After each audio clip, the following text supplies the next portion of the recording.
What's that in the sky? It's a bird. It's a plane. It's Talk Geekly! Holy hallowed fountain, geeks and geekettes.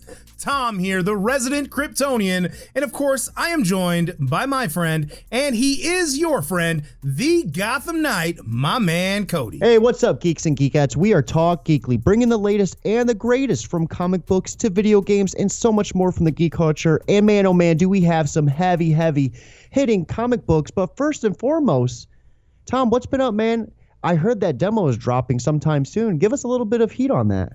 Oh man, this weekend and obviously the past 4 days has just been a whirlwind for me, trying to fine tune everything between cutscenes and animations and voiceover stuff. It's been a lot of work, but I'm very, very happy with what we have so far. And I will tell you right now, Monday morning, the demo will be live over on itch.io. I will have the link on Facebook for everyone to give it a go and definitely give us some feedback, because I can't wait for people to actually get their hands on it. I'm really proud of it, to be honest with you. Really, really proud of it. Now, I mean, what's been going on with you? Because everybody knows I've been working on a video game for a long time now. What you had this week? So I've been really breaking into Escape from Tarkov and just kind of breaking the teeth on it and learning the ins and outs. And it's a game that really doesn't hold your hand very, very much at all. There's no map. There's no indication of what bullets to even use for what guns and everything. Everything is trial and error. So I've been very, very fortunate to have some good friends join the good raids with me and help me kind of just learn a little bit faster.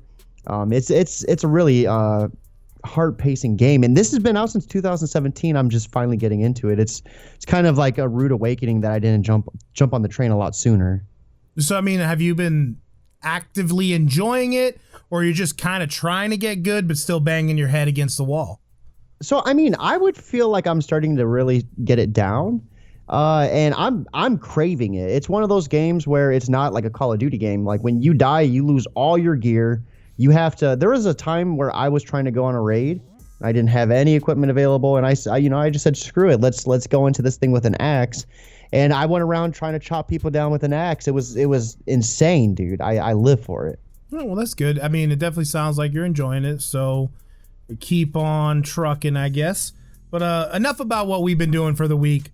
Let's give them that good stuff that's happened. This week in Geek. So, hot off the press, it looks like Germany is trying to, the German parliament, that is trying to say it wants games with loot boxes rated 18 and plus. But then it was updated not too long ago that it backtracked. So, at first, the German, and excuse me if I mispronounce this, the Bundestag, has now stated it want all those games and any sort of loot box with the 18 plus symbol on it, just because it had a very addicting trait with it. Like, all these kids were pretty much tricked into buying these loot boxes. They were spending mom and dad's hard-earned money on it, and they were sick and tired of this being, I guess, targeted towards children.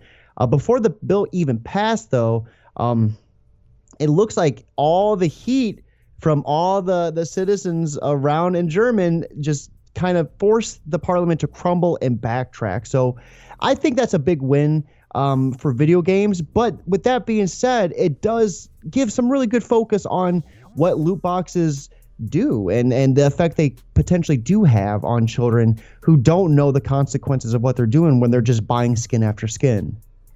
Yeah, you know, I think it's funny how loot boxes have definitely been targeted by many different countries out there. Just a few years ago, they were talking about how loot boxes should be considered gambling. So not at all am I surprised that they're trying to put an age restriction on them. I do feel, however, though, I don't believe that loot boxes target children. You know, that's just my humble opinion. I think loot boxes target people who are completionists, you know, people who want to have all the little collectibles and things like that. And yeah, sometimes kids are in that same category. So, I mean, we'll just have to wait and see with bated breath, you know, what eventually becomes of loot boxes. Because I feel like a collective gaming community somewhat doesn't really like loot boxes. Am I wrong in saying that? Yeah, no, I would say some love it, some don't, and there's obviously the ones in between. All right. Well, I got a little bit of news coming from Amazon for you this week. So I actually enjoy the shuffle feature on Netflix. I've been trying it quite a bit. I know it's not widely available. It is only in a few marketplaces. And I have fun with that because whenever I'm not sure what I want to watch, I just pick shuffle and just let it pick a random show for me based on my tastes. Well, it turns out Amazon is updating its Prime Video app to include a very similar feature, which has the ability to play episodes of a specific show on shuffle. And apparently it is only available right now on Android, and it is also, just like the Netflix version, somewhat limited. So not everyone has access to this on their account. I think that this is a cool feature. I think, like I said, how I use it with Netflix, for some people who've seen all the shows over and over again, and sometimes you just want some background noise, it's nice to just put on one of your favorite streaming services, hit a button, and just have it play a show that you like.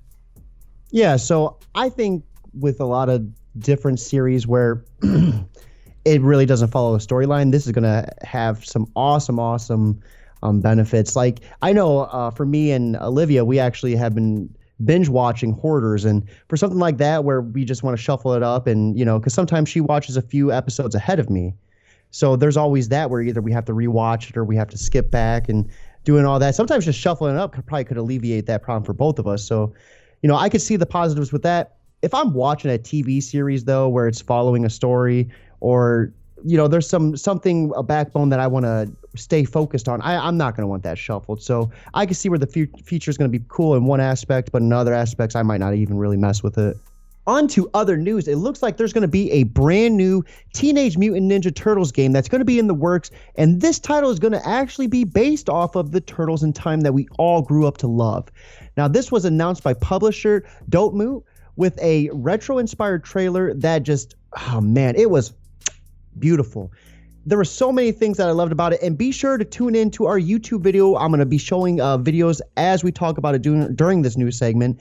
The gameplay was just that beat 'em up classic that we just love, with the high quality pixel art, awesome music from Faith No More, and just so much tidbits I think everyone's going to grow to love. And there's just, oh man, there was so much going on, a lot of different bosses we got to see in there, and I don't know about you, Tom, but I am excited. This is going to drop on a multitude of different platforms. Now, there hasn't been a release date slated yet, but it's in the works, and more news is dropping as the days go by. I was definitely excited when I heard the news and the announcement, but I will admit, I was almost disappointed that they didn't go the Battletoads approach and go with more modern looking 2D sprites. Now, don't get me wrong, huge fan of the original Turtles arcade game, huge fan of Turtles in Time. Like, those were my games growing up. I'd go to the movie theaters and there'd be the arcade, and I'd just pump quarters in, me and my little brother playing Ninja Turtles all the time, for sure. But I'm at this stage where remakes and things like that really leave a bad taste in my mouth. And I'm okay with them as long as they get a much needed fresh coat of paint. And I understand it's HD and all that, but I still, when I'm looking at those videos, I'm still getting that same pixelated vibe. And I want a little bit more from that, but I will definitely give it a go. Definitely give it a shot and play it. Now, another little bit of news for you this week is kind of tying into some WandaVision stuff. Apparently, Marvel has decided to go back and press some new print runs of some seriously important WandaVision related titles. One of those specifically is House of M.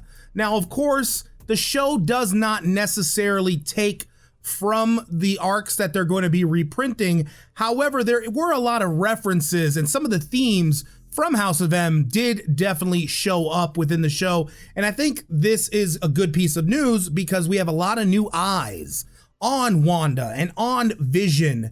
And a story like House of M is probably the quintessential Scarlet Witch story. So those of you who have never read it, now's your chance. Run out to your comic book store, pick up the House of M series, along with, hey, they're even doing The Vision, which was a 12-issue run, specifically looking at how Vision dealt with building a family life. So I know I said I didn't like remakes and stuff like that, but when it comes to comic books, I'm all right with that. Yeah, and to be honest, I remember when I first discovered the House of M, when I started my beautiful search in discovering comics, and just it was, you know, I had to wait a little bit, but eventually got my hands on it, and it would have been nice just to get a chance to get everything, you know, right when I wanted it without having to search. So, Tom, what's your thoughts? Do you think you're going to be picking these issues up, or are these going to be something that you're going to just kind of just breeze over and read and just get it out of the way? I have the Marvel Unlimited service on my iPad, so I kind of, whenever I'm hankering for something old school, I'll just hop onto that app and just read them then. I do feel like if they were to create a trade paperback or something like that, that might be something that I'd like to have on my coffee table. Well, it's funny you are talking about streaming service. It looks like with Bethesda joining Xbox, and this isn't, I guess, what I was expecting. PS5 users are going to be, I guess, SOL when it comes to future Bethesda titles. It seems that Phil Spencer, who is Xbox's boss, confirmed that future Bethesda games will be exclusive to only platforms that have the Game Pass. So, I mean, I'm sure everyone can do the math on that one. And I know, Tom, me and you were talking earlier about how funny that is. I just think it's funny. Like, we have games like Starfield and the Elder Scrolls 6 coming up, and PS5 users are not going to get a chance to play them unless they have a PC or an Xbox. What's your thoughts on this? Where do you see this leading to in the future? Well, it's just another power move by Xbox, and I certainly saw this coming. You know, when Xbox first started putting all their eggs into the basket that is the Game Pass and trying to make Game Pass available on the Switch, I knew that it was only a matter of time before they started trying to push Sony into also trying to get that Game Pass there. So at this point, it's all on Sony's shoulders. Obviously, Xbox will continue to keep the contracts that they have set in place. Yeah, we'll just have to wait and see what Sony ends up doing.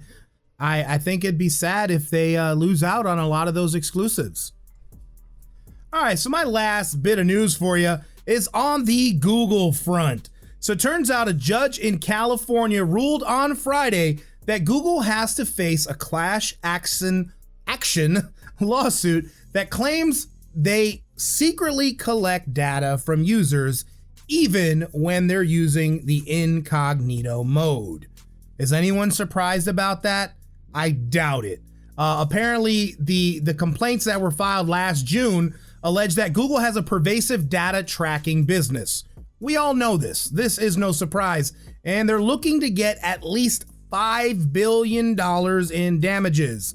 Hey, as long as they're dishing that out to everyone, then I'm on board. Give me some of that $5 billion. How do you feel about this? I mean, like I said, I don't think this is a surprise. Only thing I feel like is it's kind of strange that now they say something. Yeah, I don't think it's a surprise one bit. I remember some time ago, data got leaked and people were offered like $112 or something during the settlement. So if we get a payout, I don't expect it to be pretty big. I'm very curious though where, a chunk of that goes though, because some of that billion is going to go to places where it definitely doesn't belong. Well, the lawyer involved in that lawsuit is probably going to get a 20% cut of the $5 billion. Well, with that being said, guys, that does wrap up this week's take on your Geekly news. But stay tuned. We do have those fresh polls coming right up for you. Fresh polls. Woo, so what a week it has been in the comic book space. And I just got to say, I was really happy with some of my choices for sure. And that first one is going to be Children of the Atom, issue number 1. This is written by Vita Ayala, and it's got artwork from Bernard Chang. Now, this is a New Mutant book, and I like it. I definitely like it. I'm enjoying what I've got so far. It's a young group of mutants, and they're actually all modeled after some of the most classic X-Men. You've got a character by the name of Cherub, who is obviously modeled after Angel. Marvel guy, do I even need to tell you who he's modeled after? Cyclops Lass, Gimmick, which is a Gambit knockoff, and Daycrawler. Really cool book. I dig the way the costumes are designed, and the story definitely starts off full of action, seeing these characters use their powers, and they're fighting against these villains who mention M-Day and mention the depowering of mutants, and how, you know, they're villains who used to be mutants, who used to have powers, and now they're using technology. And I feel like there's some sort of foreshadowing going on during that interaction, because as we get to the later parts of the book, we learn that the children of the atom, so to speak, aren't able to travel to Krakoa using the Krakoan gates. Now, of course, the only way to go through a Krakoan gate is to be a mutant. So it's kind of a little strange there, but I'm excited to see what happens with this book moving forward. We definitely had some stuff from the actual X-Men, like Wolverine and Storm, who seem to be very interested in these children. So hopefully they get to visit Krakoa very soon. So out of all these children, who would you say has the strongest potential? Who would you say was, I guess, more or less the one that kind of piqued your interest the most? I gotta actually say Cyclops Lass. And it's strange because Cyclops is one of my least favorite X-Men, but there was something about her in this book that actually made her a really cool character, especially when she was outside of the costume. No, I gotcha. And, I'm always just kind of curious on your take, because I know when you give your explanation, sometimes, you really don't get a chance to give that, little peace of mind on who is your favorite and why. And, I always love hearing that part, because whenever it comes to, X-Men and mutants and stuff, I know you're the guy to go to. So that's going to be one I'm going to look out for in the future for sure. Now, with that being said, guys, I kind of stirred things up a little bit this week. We kind of didn't go 100% DC. Now, I went with a book from Dark Horse. This is actually God of War Fallen Gods issue number 1. This was written by Chris Robertson with art being done by Tony Parker.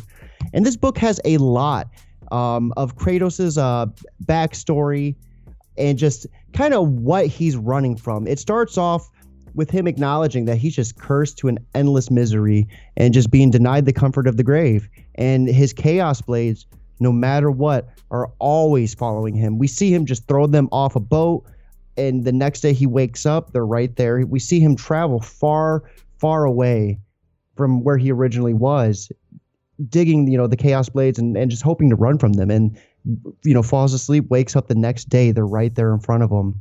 And he's forever cursed to this. We see him walk, and he starts to see sign of man, and he hasn't slept in some time.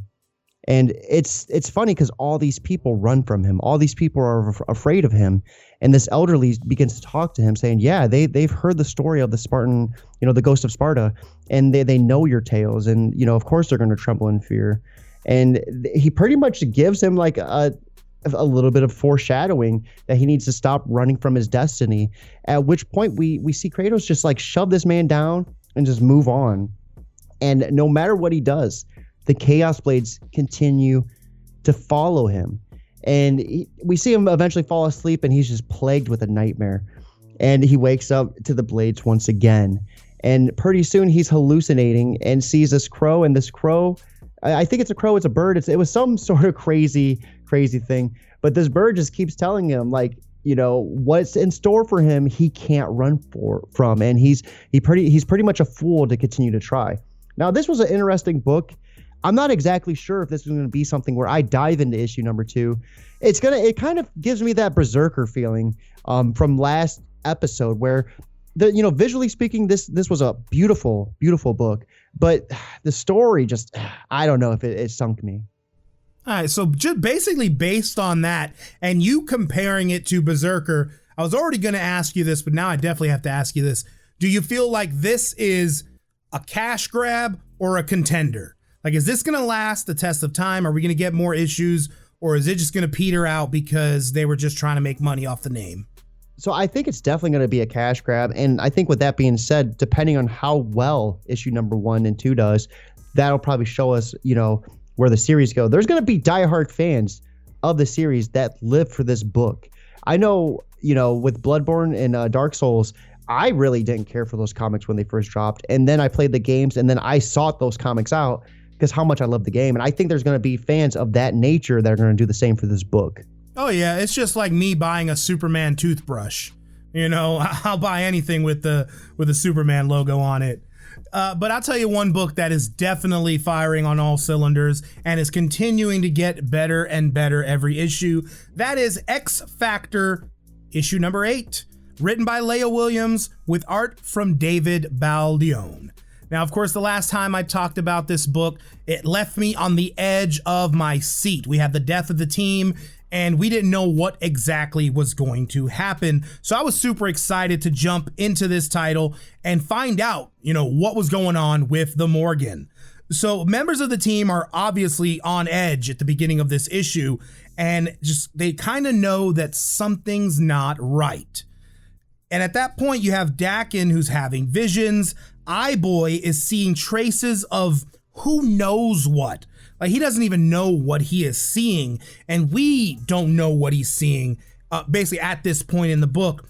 But, it's, without any delay, boom, the Morgan quickly shows herself, and we get to this point where Dakin's like, all right, you guys get out of here. I got some unfinished business to deal with. And we get a really cool scene where, hey man, he loses his head. Dakin is, decapitated. Really, really nice artwork. David Baldeón has a very beautiful dynamism to what he does. It sort of reminds me of the J. Scott Campbell era of comic books, but I digress from that. I mean, they eventually obviously go through the resurrection protocols, and that's when they find out that their base, the Boneyard, is now infested with zombies. Quick teamwork, they do what they gotta do, and eventually they do free Siren from the Morgan. However, we don't know exactly for how long, because even North Star questions, what exactly does Morgan want from Siren? And that's where they leave us. We know she's coming back. We just don't know exactly what this is going to end up becoming. So for those of us who are listening and might not know exactly who or what Siren is, can you give us a little bit of a breakdown on her character? Oh, sure. Yeah. Siren is basically the female version of Banshee. I think she's his niece or something. I don't remember exactly. But yeah, she's a mutant who has sonic powers. She can use those sonic waves to not only help her fly, but to also cause some serious damage. No, I got you. I appreciate that breakdown because it's, sometimes there's characters I have no idea who or what they do and, what they're going to pertain to. And, getting a little bit of an insight on them just really, I guess, sets the tone for what they could become in future issues.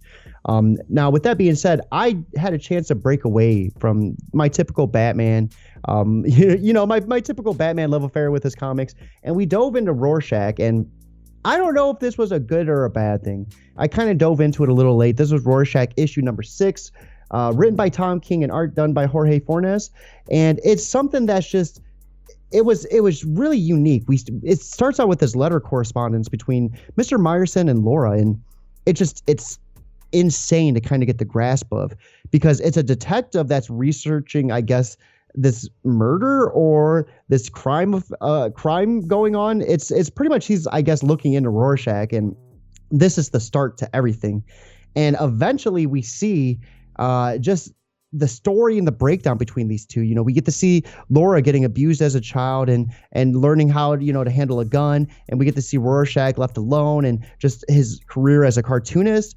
And eventually they meet, and it's so, I guess, insane to see and know who Rorschach is in later days, and to see who he was before he put the mask on. So did you know beforehand reading this book that that's what you were going to get, or did that kind of blindside you and basically leave you a little disappointed, because I kind of feel like you were disappointed. Yeah, so I mean, to be honest, I usually try not to give as short of a breakdown on comics as I can, but this book really just, it was literally just the two of them writing back and forth and giving just a really in-depth breakdown of I guess, their childhood histories and what led to where they are in their current state. And I really can't talk too much without spoiling the whole book, and that's something, we're trying really hard not to do. And I'm just telling you, like, I thought there was going to be a lot more to this, but with that being said, I am a certain type of comic book reader. While I do enjoy a good build-up, I need a little bit of action in there. And while there was parts of it, I don't know if it was enough to get me enthralled in its grasp, No, I gotcha, for sure. Well, I just want to start off, before I get into my final book, I want to say thank you to you, Cody. Thank you so much for getting me into what DC had going as far as Future State is concerned, because it's been a long time that I've been so enthralled with the actual Superman comic books. And here I am back with another Superman book this week. This is actually Superman issue number 29, and this is part of the Infinite Frontier stuff that's going on. Now, this is written by Philip Kennedy Johnson with art from Phil Hester. Huge shout out to Phil Hester. I love the guy. Met him at a con one time. He gave me a free sketch of Swamp Thing. Awesome dude, and he has great artwork. But this book does everything I need it to do as far as a comic book with Superman is concerned. We've got Kal-El and Jonathan, of course, Jonathan being his son, starting off the story where they're tag teaming an alien, basically somewhat of an alien invasion. They seem to have crossed through a breach in space and time. But what's really interesting at this moment is that we have Amanda Waller, who's actually watching, and she notices that whatever's on the other side of that breach seems to be affecting Superman's powers, but not necessarily affecting Jonathan's. So it's because of that observation that she actually chooses not to close that breach immediately. And then the book kind of goes a little bit of a different direction. We've got more of that father-son bonding going on. And we see Kal-El trying to make up for the time that he's missed with Jonathan. Now, of course, that's because Jonathan actually was raised in the future by his grandfather. That's something that I actually had to read a couple back issues to figure out, because I tend to do that a lot. If I find something that I don't know what's going on, I definitely go back and read up and figure out things, just to get the full picture of it. But I love where we end up with this moment that we start to realize that things might not necessarily be the best for Superman. And I can't help but feel that this is all going to eventually come full circle and explain how Superman ended up on Warworld in the Future State books that I'm currently reading, similar to what you experienced when you were reading Batman and seeing the Peacekeepers and the origin of that and all that. So I really like how DC is starting to connect all the dots, and I cannot wait for the next issue of Superman. So I just think it's comical almost to a point to see the evolution of Tom going from just bashing and shitting on DC to just absolutely loving. Hey, but don't forget, it is Superman, so I have an excuse. So with that being said, where do you think the next issue is going to lead us? What do you expect to see? I don't want to spoil. Similar to what you were saying about Rorschack, I don't want to spoil it, because we definitely get from Jonathan. He gives us the rundown. He's telling the reader, this is what's going to happen in the next issue.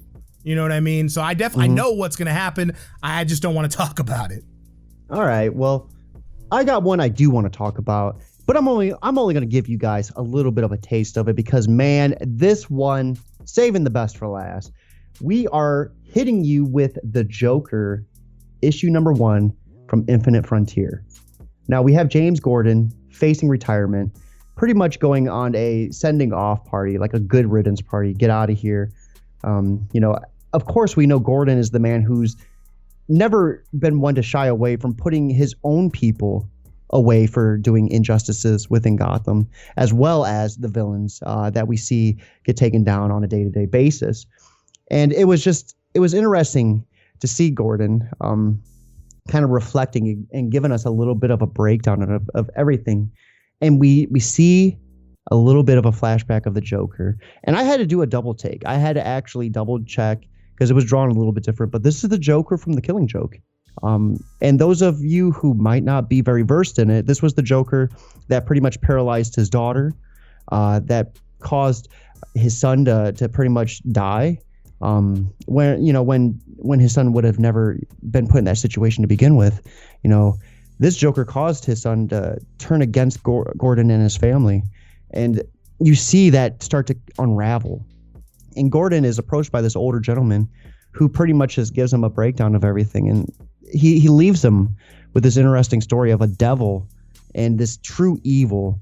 And it's funny because we see that this detective named Dan, we're told that he often sleeps at his desk and he doesn't do anything. But Dan gives us a story of before when he was a little bit more of a preppy policeman walking in on a police site where this man is eating a 17-year-old 17-year-old girl's face, offering him a slice of it. And he was just pretty much scarred by that. So that's probably why he was, not quite the policeman who he used to be.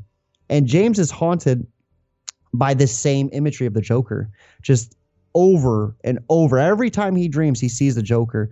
Well, Gordon is offered a very, very lucrative position, and this one involves hunting the Joker. As we all know, the Joker is still really relevant, and there was this gas bomb on this hospital that killed over 500 people. And it was a very unique one, too, because it was months after the Joker broke out. So this one was set to explode. And we all know the Joker. He always has some scheme or trick up his sleeve. So it's really interesting to see this foreshadowing and this buildup, because Gordon hates the Joker. If there's anyone who hates the Joker, it's Gordon. And we see right away that he's not living the life he should be. He makes a very, very clear acknowledgement that for him to retire, he would only survive 2 years in his apartment before he ran out of money. So I think this one's going to be a very, very different turn for Gordon. Now, this was done and written by James Tyron. There was a really awesome backstory as well that involved Punchline that I forgot about. That gave a little bit of her breakdown in prison too. I really highly recommend this book, guys. So do you think that did this set up some new developments for the Joker, or was it really just kind of sticking to what works for the character? So, I mean, this is the Joker that I would expect. It's cool because at one point we see the Joker living it up. He's like in a vacation place, and you see all these dead bodies where he just flat out shot them in the face, and it's awesome because you see him in his little like beach attire, and it looks like there's a hot babe just chilling right beside him. And on the one panel, I just remember looking and seeing that the chick had like 3 bullet holes in her face. You know what I mean? So it was just it was funny. It's your typical Joker panel, and I think this is gonna not only give us the Joker that we've grown to miss because of Future State, but it's gonna give us one that is gonna just shake the DC realm, by its horns. Okay, I guess that's kind of why I asked, because I feel like a lot of the Infinite Frontier books, it seems they're definitely setting things up for the characters and kind of taking them a little bit of a different route than they normally would. So I was just curious as to this was the same old Joker, or we're getting something a little bit different. So I'll be excited to see what happens and what you tell us as far as issue number 2 is concerned. Well, I guess that's gonna wrap up those comics for the week. So what you got coming this current week here?